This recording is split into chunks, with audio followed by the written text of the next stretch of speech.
Assalamualaikum warahmatullahi wabarakatuh. Alhamdulillahi rabbil alamin.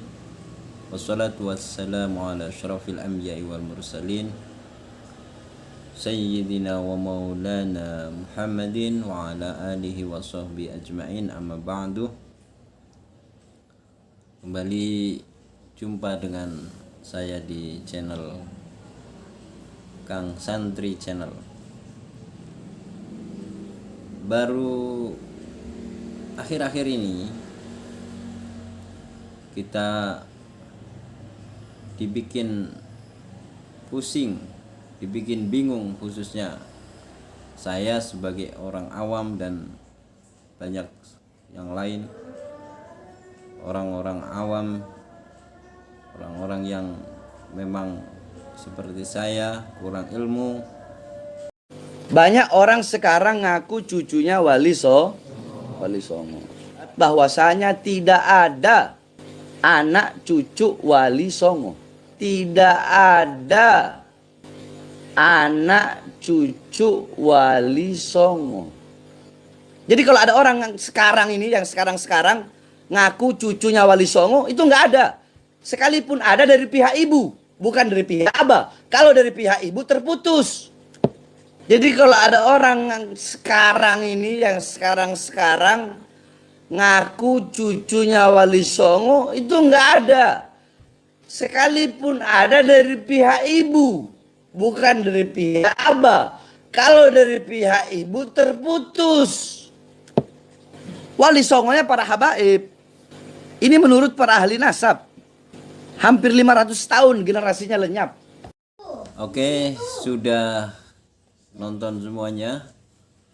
Inti dari pernyataan tersebut yang disampaikan oleh Habib Bahar bahwa tidak ada keturunan Wali Songo, yang artinya tidak ada keturunan Rasulullah di situ, karena Wali Songo sebagai keturunan Rasulullah.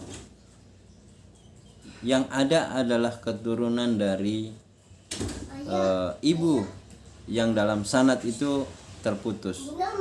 Nah, tentu berbeda ceritanya karena ini harus dikaitkan dengan sejarah yang panjang tentang bagaimana Wahabi mengejar keturunan Rasulullah dan ingin habisi keturunan Rasulullah. Nah, tentu dalam posisi seperti ini kemudian para keturunan Rasulullah menyembunyikan nasabnya. Dan juga dalam sejarah penjajahan, karena Asyraful Awwalin, kemudian di dalam sejarah dicatat mampu menggerakkan umat untuk melawan penjajah, dan ini sebagai sebuah ancaman. Maka di sini juga para penjajah mengancam siapa-siapa keturunan Rasulullah itu juga akan dihabisi. Seperti dalam Kesultanan Banten, Kesultanan Cirebon, Kesultanan Aceh, dan kemudian di Jawa banyak sekali juga seperti itu. Semuanya menjadi terancam. Nah, akhirnya dalam posisi seperti itu semuanya menyembunyikan nasab. Nah, artinya apa? Bahwa dalam pendapat yang lain tidak menerima pernyataan Habib Bahar bahwa tidak ada keturunan Rasulullah atau keturunan Wali Songo yang dari jalur laki-laki. Reaksi itu sangat banyak muncul, seperti dari Gus Fuad, kemudian dari channel Wong Deso, kemudian banyak dari yang lainnya, termasuk terakhir dari Kiai Imad, dan yang terakhir adalah pernyataan dari Zuriyah Kesultanan Banten juga tidak menerima pernyataan tersebut. Begini, kita tonton videonya sebagai berikut. Assalamualaikum warahmatullahi wabarakatuh. Waalaikumsalam warahmatullahi wabarakatuh. Asyhadu an la ilaha illallah wa asyhadu anna Muhammadar Rasulullah. Allahumma salli wa sallim ala Sayyidina Muhammad wa ala ali Sayyidina Muhammad. Alhamdulillahi Rabbil Alamin. Salatu wassalamu ala asrafil anbiya wal mursalin wa ala alihi wa sahbihi ajmain. Saya Ratu Bagus Safarudin atau disebut Entus Pelituk selaku Ketua Umum Duriyat Panembahan Maulana Yusuf Pekalangan Gede, Kasunyatan, Banten. Bersamaan dengan ini, saya atas nama pribadi dan Duriyat Panembahan Maulana Yusuf Banten menanggapi dinamika polemik yang terjadi antara Bahar Smith dengan beberapa ulama keturunan Banten. Bahkan beberapa di antara ulama tersebut adalah Duriyah Maulana Hasanuddin Banten dari Trah Panembahan Maulana Yusuf.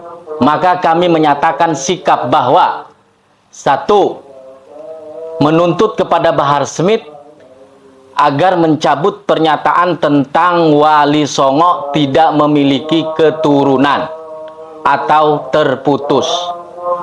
Padahal kami selaku Duriyah Panembahan Maulana Yusuf jelas sanad nasabnya tersambung dari Sultan Maulana Hasanuddin Banten bin Syarif Hidayatullah Sunan Gunung Jati Cirebon, salah satu dari Wali Songo. Dua, memohon kepada Bahar Smith mengakui keberadaan Duriyah Wali Songo adalah keturunan Rasulullah Sallallahu Alaihi Wasallam, wabil khusus Duriyah Kesultanan Banten dengan sanad nasab yang terjaga turun-temurun di lembaga Badan Nasab Kesultanan Banten, memenuhi kriteria dan screening yang ketat dengan dasar keluarga yang kuat. Tiga, mendesak kepada Bahar Smith untuk memohon maaf kepada seluruh Duriyah Wali Songo, wabil khusus keluarga besar Kesultanan Banten, secara langsung dengan datang sowan ke keluarga Kesultanan Banten, dengan berziarah kepada leluhur kami Kanjeng Sultan Maulana Hasanuddin Banten, harus didokumentasikan secara visual yang disebarkan ke berbagai media sosial. Demikian pernyataan ini kami buat dengan sebenar-benarnya dengan tujuan mengklarifikasi dan demi masalah sesama Duriyah Rasulullah Sallallahu Alaihi Wasallam. Banten 25 Ramadan 1444 Hijriah. Ketua Umum Duriyat Panembahan Maulana Yusuf, Ratu Bagus Safarudin atau Entus Pelituk bin Haji Tubagus Rafiuddin bin Tubagus Ahmad bin Tubagus Abdullah bin Tubagus Tohir bin Tubagus Mulafar bin Tubagus Safi bin Pangeran Jaya Dharma bin Pangeran Jaya Santika bin Sultan Abdul Mahasin Jainul Abidin bin Sultan Nasr Abdul Qahar bin Sultan Fathi Abdul Fattah Sultan Ageng Tirtayasa bin Sultan Abdul Ma'ali Rahmatullah Kenari bin Sultan Abdul Mafahir Mahmud Abdul Qadir Kenari bin Maulana Muhammad Nasruddin Ratu ing Banten bin Maulana Yusuf Pekalangan Gede Kasunyatan bin Maulana Hasanuddin Banten bin Syarif Hidayatullah Sunan Gunung Jati Cirebon. Wabillahi taufiq wal hidayah. Wassalamualaikum warahmatullahi wabarakatuh. Waalaikumsalam warahmatullahi wabarakatuh.